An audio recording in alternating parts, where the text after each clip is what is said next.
మిథునం వారి కనుక చూసుకున్నట్లయితే మీకు దశమ స్థానంలో ఉండేటువంటి శని వక్రగతిలో చెందుతున్నాడు ఆగస్టు 27వ తేదీ నుంచి డిసెంబర్ 10 వరకు. మరి వక్రగతి వలన ఎటువంటి ఫలితాలు వస్తాయి? ఎందుకంటే ఇక్కడ శనితో పాటు శుక్రబుధుల్ని కూడా చూడాలి. వీళ్ళిద్దరు ఫ్రెండ్స్. ఏదైనా యోగం కలిగినప్పుడు వీళ్ళు కలిసిస్తుంటారు అక్కడ యోగాన్ని. ఆ రకంగా కనుక చూసుకున్నట్లయితే ప్రధానంగా ఇక్కడ ఈ యొక్క శుక్రుడు ఇప్పుడు ప్రస్తుతం 3లో కేతుతో ఉన్నాడు. ఆగస్టు 2 నుంచి 4వ భావంలోకి వెళ్తాడు. ఇక బుధుడైతే మనకి కర్కాటకంలో, మన మిథునంలోని కర్కాటకంలో సింహంలో తిరుగుతూ ఉంటాడు. ఈ 4 రాశులు తిరుగుతుంటాడు ఈ 4.5 నెలలు.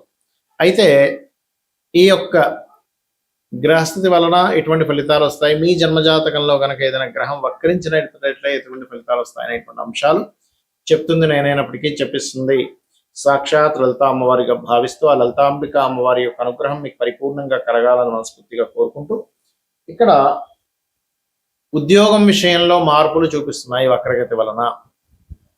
ఉద్యోగం చేస్తూ కాదులే ఇప్పుడు నేను ఇంకొక ఉన్నతమైనటువంటిది ఏదైనా చదవాలి, ఏదైనా రీసెర్చ్ చేయాలి, పిహెచ్డీస్ చేయాలి, లేకపోతే ఇందులో ఇంకొంచెం చదువుకుంటే ఇంకొంచెం నా యొక్క జీవితం బాగుంటుంది అనేటువంటి ఆలోచన విధానంలో మీరు ఉన్నత విద్య వైపు వెళ్ళడం జరుగుతూ ఉంటుంది. కాకపోతే ఈ వక్రించినప్పుడు ఏమవుతుంటుందంటే మనకి కొంచెం ఏదైనా ప్రాపర్టీస్ తీసుకునే విషయంలో అనేది అనుకూలిస్తుంది. కాకపోతే మీరు ఆగస్ట్ ఎండింగ్ వరకు ప్రాపర్టీ జోలికి వెళ్ళకపోవడం మంచిది.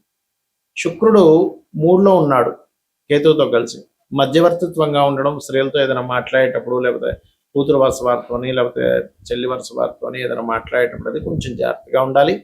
మరియు ఆగస్ట్ 2వ తేదీ నుంచి ఎండింగ్ వరకు ఎప్పుడైతే 4వ భావంలో శుక్రుడు నీచ స్థానంలో ఉంటున్నాడో అక్కడ కలిగేటువంటి ఫలితాల్లో కూడా ఏంటంటే ఇక్కడ కొంచెం వాహనం మీద వెళ్ళేటప్పుడు అది కాస్త జాగ్రత్తగా ఉండాలి. అది కాకుండా ఇప్పుడు మీ కుజుడు రాశిలో సంచరిస్తున్నాడు కాబట్టి అనవసరమైన గొడవల జోలికి వెళ్ళకూడదు. దయచేసి అనవసరమైన ఘర్షణలు చేయకండి, అనవసరమైన గొడవల జోలికి వెళ్ళకండి. మరియు అదే విధంగా గమనించినట్లయితే ఇక్కడ ఈ శుక్రగ్రహం 4లో ఉన్నందుకు వాహనాలు ఒకటే కాకుండా తల్లిగారి ఆరోగ్య విషయం పట్ల కూడా కాస్త జాగ్రత్తగా ఉండండి. మరియు మీ యొక్క సంతానాన్ని విదేశాలకు పంపించేటువంటి విషయాల్లో, ఇన్వెస్ట్మెంట్ చేసే విషయంలో ఏదైనా ప్రాపర్టీ మీద ఇన్వెస్ట్మెంట్ చేస్తున్నారు. ఎందుకంటే 12వ స్థానాధిపతి శుక్రుడు నీచ స్థానంలో ఉంటున్నాడు. దీని మరి పరిహారం ఏమిటి అని చెప్పి చూసుకున్నట్లయితే శుక్ర, కేతు, శని, రాహు గ్రహాల దగ్గర దీపారాధన చేయండి. మీరు ఎక్కువగా లలితా సహస్రనామాల యొక్క శ్రవణము పఠనము చేయండి. అన్ని విధాలా బాగుంటుంది. మనకి వక్రగతి అనేటువంటిది ఏమిటి అని చెప్పి చూసుకున్నట్లయితే ఒక గ్రహం వక్రించినప్పుడు మీరు జన్మనెత్తారు అంటే ఇది పాస్ట్ లైఫ్ కర్మ బ్యాలెన్స్ ఉన్నటువంటి దాన్ని క్లియర్ చేసుకోవడానికి మనిషి జన్మనెత్తాడు అనేటువంటిది అర్థం. భృగునందనాడి అనేటువంటి గ్రంథాల్లో ఉన్నటువంటి అంశాలు ఇప్పుడు నేను చెప్పబోయేది. భృగునాడి అంటారు దీన్ని, భృగునందనాడి అంటారు, భృగునాడి అంటారు. అయితే దీనికి ఆర్జీరావు గారని మనకి తమిళనాడులో బాగా ఫేమస్. అతను లేరు, శివైక్యం చెందారు. అతను దాన్ని ప్రాచుర్యంలోకి తీసుకొచ్చారు. దానికి లగ్నంతో సంబంధం లేకుండా గ్రహాలు మన ఛానల్స్లో కూడా కొన్ని చార్ట్స్ మీద అనాలిసిస్ చేశానండి మీకు. అయితే ఈ గ్రహాల యొక్క కదలికల్ని బట్టి గ్రహం ఏ స్థితిలో ఉంది, ఏ అవస్థలో ఉందనే దాన్ని బట్టి చెప్తూ ఉంటాం. అయితే ఒక గ్రహం వక్రించినప్పుడు మీరు జన్మించారు, ఉదాహరణకి శని తీసుకుందాం. మీ లగ్నం నుంచి ఎన్నో అధిపతి అనేటువంటిది పర్సనల్ చార్ట్లో చూసుకోవాలి. ఎన్నో అధిపతి చెందింది. మేషం అయితే 10, 11 అధిపతి ఉంటాడు. వృషభం అయితే 9, 10, మిథునం అయితే 8, 9, కర్కాటకం అయితే 7, 8 ఇలా మారుతూ ఉంటుంది కదా.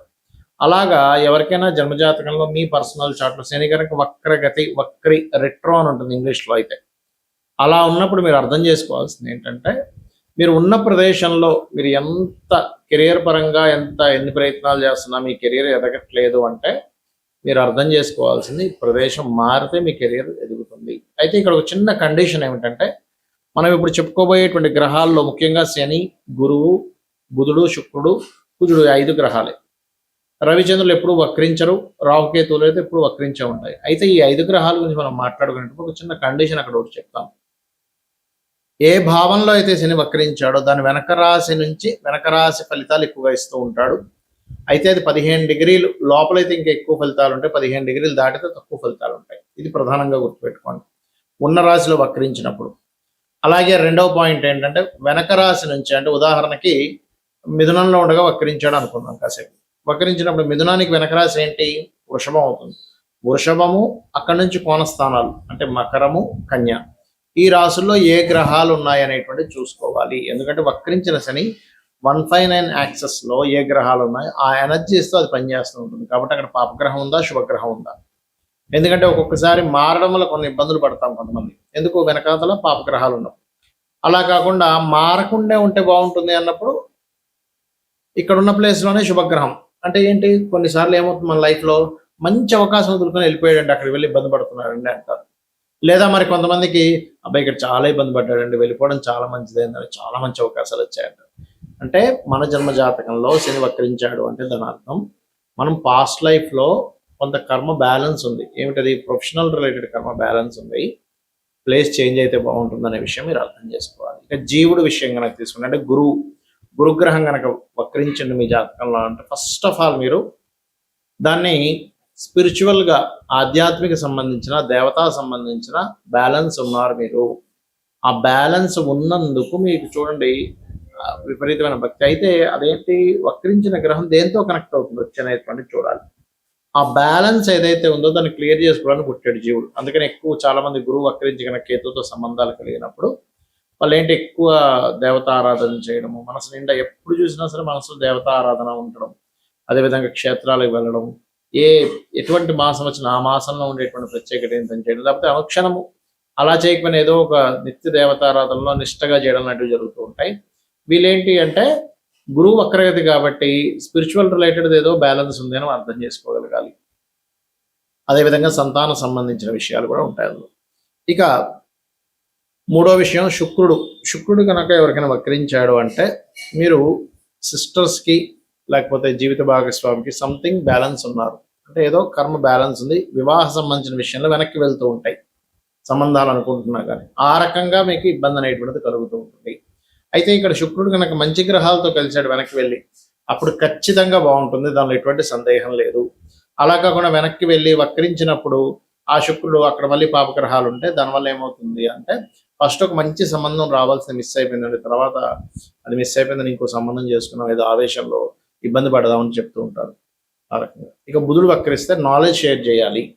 ఎప్పుడైనా బుధుడు కనుక మీ జన్మజాతకంలో వక్రగతిలో ఉన్నాడు అంటే మీరు నాలెడ్జ్ షేర్ చేయడం ద్వారా మీ పూర్వజన్మ కర్మ తగ్గుతుంది, గుర్తుపెట్టుకోండి. వక్రగతి యొక్క ఫలితం ఇది. ఇక అదే విధంగా మరొక విషయం ఏంటంటే ఈ బుధ గ్రహం వక్రగతి వలన ఇంకొక విషయం, కొన్ని సార్లు మనిషి సెటైర్లు వేస్తూ ఉంటాడు ఎక్కువగా. ఒక్కొక్కసారి ఆ సెటైర్స్ వల్ల అవతల వాళ్ళు నవ్వుకోవచ్చు, ఒక్కొక్కసారి అది ఇబ్బందిని ఇవ్వచ్చు. అయితే బుధుడికి వెనక రాసుల్లో ఉండే గ్రహాలు 159 బట్టి మీరు సెటైర్ వేయడం వల్ల అవతల నవ్వుతారా, లేకపోతే అంటే హ్యాపీగా ఫీల్ అవుతారా, ఆ సెటైర్కి జోక్ వేసారని, లేనట్లయితే అదే మీకు ఇబ్బందిని ఇస్తుందా అంటే వెనక రాసుల్లో ఉండే గ్రహాలు డిసైడ్ చేస్తాయి, గుర్తుపెట్టుకోండి. ఇక కుజుడు వక్రగతి చెందాడు అంటే మనం ల్యాండ్స్ తీసుకునే విషయంలో ఖచ్చితంగా జాగ్రత్తగా ఉండాలి. ల్యాండ్స్ కానీ లేకపోతే ఏదైనా ఒక మిషనరీ సంబంధించిన ఒక ఫ్యాక్టరీ తీసుకుంటున్నారు, ఈ యొక్క విషయాల్లో ఖచ్చితంగా జాగ్రత్తను వహించాలి, గుర్తుపెట్టుకోండి. అదేవిధంగా భూములు కొనుగోలు చేసేటప్పుడు మరియు పూర్వీకుల ఆస్తులకు సంబంధించిన విషయంలో, తాతగారు ఆస్తి సంబంధించిన విషయంలో మీకు వస్తుందా పోతుందా. ఇప్పుడు చూడండి వెనక్కి వెళ్ళిపోయింది అనుకున్నాం కానీ మాకు వచ్చిందండి అంటూ ఉంటారు కొంతమంది. ఇంకా మొత్తం పేపర్స్ అని ఏం లేవండి, అక్కడ చూస్తే ల్యాండ్ వేరే వాళ్ళు కబ్జా చేశారు కానీ ఒక కోర్టులో కేసు వేయగానే వచ్చిందండి అంటున్నారు. దాని అర్థం ఏమిటంటే కుజుడు వక్రించి మంచి సంబంధాన్ని కలిగి ఉన్నాడు.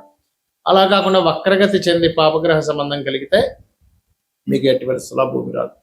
అలాంటప్పుడు కాస్త వారాహి అష్టోత్తరం చేసుకోవడం చేస్తే కూడా మీకు కలిసి వస్తుంది. అంటే దీన్ని బట్టి మనం అర్థం చేసుకోవాల్సింది ఏంటంటే ఒక వ్యక్తి వక్రించి ఉంది, ఒక గ్రహం ఒక జాతకంలో ఉంది అంటే అది పాస్ట్ లైఫ్ కర్మ క్లియర్ చేసుకోవాలని పుడుతున్నాడు. ఇక్కడ మరి ఏ గ్రహం వక్రించలేదు, అప్పుడు ఏదైనా ప్రభావం ఉంటుందా? వక్రించిన నక్షత్రంలో ఏదైనా గ్రహం ఉంటే అది కొంత ప్రభావం ఉంటుంది. అదేవిధంగా ఇందాక నేను మీకు చెప్పాను రవిచంద్రులు, ఇక్కడ ఏమవుతుందంటే రవి కానీ చంద్రుడు కానీ వక్రించిన నక్షత్రం మీద ఉన్నప్పుడు వాళ్ళ నుంచి పొందాల్సిన పూర్తి స్థాయి ప్రేమ కావచ్చు, సపోర్ట్ కావచ్చు పొందలేకపోతుంటారు. లేదా వాళ్ళతో కొంచెం ఎడబాటుగా మీరు ఉండడం, లేకపోతే వాళ్ళ మీద ఎడబాటు ఉండడం కూడా జరుగుతూ ఉంటుంది. చంద్రుడు మనస్కారకుడు, మాతృకారకుడు, రవి ఆత్మకారకుడు, తండ్రి కారకుడు, కాబట్టి ఈ రకంగా జరుగుతూ ఉంటుంది. అయితే ఇందులో ఆత్మకారకుడు రవి గనక వక్రించిన నక్షత్రం మీద ఉన్న ఒక్కొక్కసారి వెళ్ళి కొన్ని సిద్ధులు కూడా వస్తూ ఉంటాయి చెప్పాలంటే. కాకపోతే ఏంటంటే ఈ వక్రగతి ఒక 30-40 ఏళ్ల తర్వాత అది స్ట్రైట్ అవ్వడం కూడా జరుగుతుంది అంటారు శాస్త్రంలో. అంటే ఏమిటంటే అది ఇచ్చేటువంటి రిజల్ట్స్ కొంచెం స్ట్రైట్ ఉండే ఫలితాలు కూడా వస్తాయి అనేటువంటిది భృగునంద నాడీలో ఉంది. అయితే ఏది ఏమైనప్పటికీ కూడా గుర్తుపెట్టుకోండి, మీ జన్మజాతకంలో కేవలం ఈ ఏలినాటి శననో లేకపోతే ఈ సర్పదోషాలనో ఇవి కాకుండా మీ పర్సనల్ చార్ట్లు ఎలా ఉందనేటువంటి చూసుకోండి. నిత్యము లలిత అమ్మవారి యొక్క ఆరాధన చేయండి. మీకు ఏ మహాదశ నడుస్తున్నా, ఏ అంతర్దశ నడుస్తున్నా ఆ గ్రహ సంబంధించిన దానం ఇవ్వడం, లేకపోతే ఆ గ్రహం దగ్గర దీపారాధన చేయండి. అన్ని విధాలా మీకు బాగుంటుంది. శ్రీమాత్రే నమః.